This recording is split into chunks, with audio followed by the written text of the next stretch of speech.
Instituto de Estudios Superiores del Golfo de México. Nombre de la materia, comportamiento humano. Nombre del profesor, Sebastián Hernández Trujillo. Personalidad y diferencias individuales. Nombre del alumno, Claudio Said Jarquín Robles. Lugar, Oaxaca de Juárez, Oaxaca. Fecha, 5 de julio del 2014. Para comenzar con esto, empezaremos diciendo qué es la personalidad. El concepto de personalidad proviene de persona, que proviene de la antigüedad, que significa máscara, que eran las máscaras que usaban los actores de teatro. Sin embargo, desde entonces, desde la antigüedad, ya se tenía un criterio amplio sobre lo que era la personalidad. Con esto se referían a quién hacía qué cosa y de qué manera lo hacía. Su definición como tal, que es un constructo psicológico, que se refiere a un conjunto dinámico de lo que son las características psíquicas de una persona. Dice que estas son las que hacen que el individuo actúe de cierta manera. Por ejemplo, ante cierta circunstancia puede actuar un individuo de cierta manera y otro individuo de una manera totalmente diferente. Esto es en base a la personalidad que tiene cada uno. Ahora hablaremos de lo que son las diferencias individuales. Dice que las diferencias individuales son las capacidades e información biográfica. Estos son los elementos de predicción del comportamiento organizacional de cada persona. Ahora les voy a presentar un modelo simple que ayuda a explicar algunas de las variables que exploran lo que es la relación entre las variables de personalidad y el comportamiento vinculado con el trabajo. Es este cuadro que les acabo de mostrar, en donde nos muestra las características de personalidad, que son los rasgos biológicos, las dimensiones cognitivas, los estilos de decisión y pensamiento y las pautas de afrontamiento. Esto nos lleva a las variables ocupacionales, que son las actitudes hacia el trabajo, creencias sobre el trabajo, comportamiento en el trabajo y las mediciones psicológicas. Pero estas dos dan a su vez a lo que es las limitaciones organizacionales, que es la estructura, el procedimiento de selección y el procedimiento de autorización, y los procesos psicológicos, que son los mecanismos y los fenómenos. Con esta tabla se puede analizar la relación que hay entre personalidad y trabajo. Nos dice que hay 5 factores básicos. La capacidad es el primero. Se refiere al grado en que una persona puede realizar de manera eficiente diferentes procesos coordinados para lograr una meta específica. La segunda son los factores demográficos. Este aspecto se refiere a factores de antecedentes individuales como el sexo, la edad, la clase y la educación. La tercera es la inteligencia. Alude a la capacidad del individuo para la abstracción y el pensamiento crítico.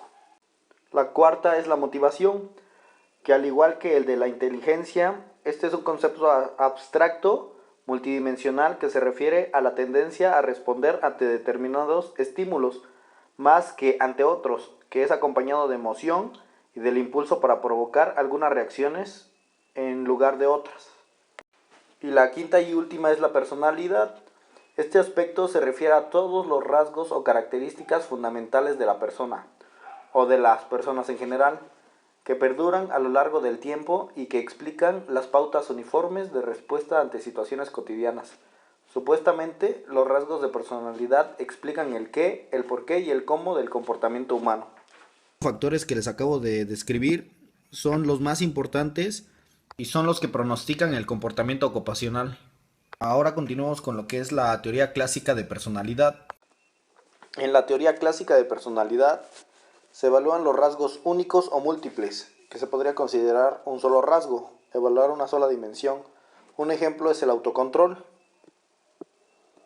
El segundo, se evalúan los rasgos cognitivos o basados en la biología. Por ejemplo, algunos rasgos o dimensiones de la personalidad. En el 3 se pueden evaluar los rasgos normales y anormales. Un ejemplo son algunos rasgos que son percibidos como un comportamiento normal. Tal es el caso de la depresión, las psicopatías o la hipocondría. Estos evalúan aspectos del comportamiento anormal. Y para los comportamientos relacionados con el trabajo son menos útiles que los rasgos normales. El 4 son los rasgos dinámicos contra rasgos estilísticos.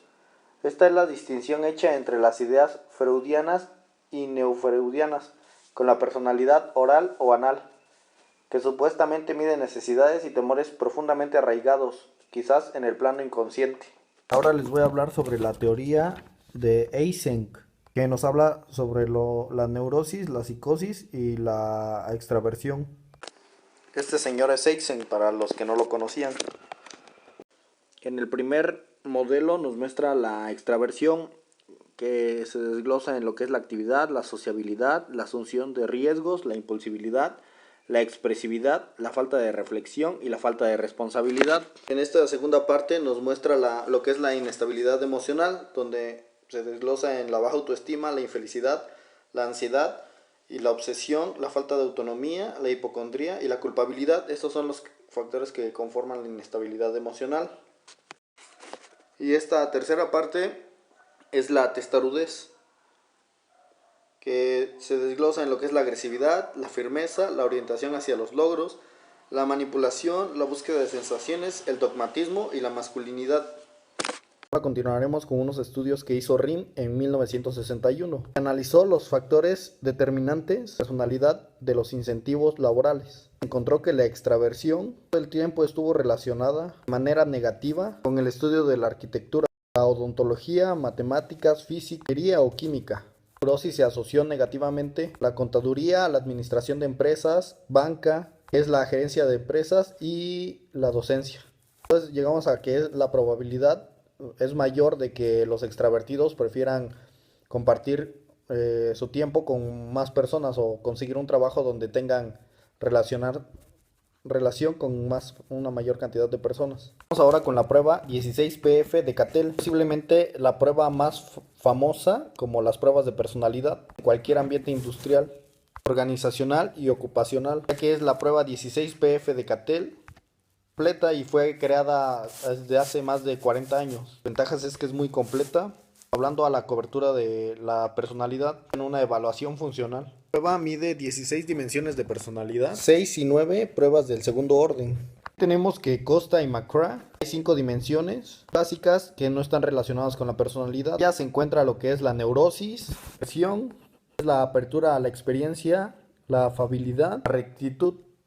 Bueno, con esto quiero terminar la presentación que tuvimos sobre qué es la personalidad y las diferencias individuales. No sin antes agradecerles por su tiempo y espero que tengan un buen día. Hasta luego.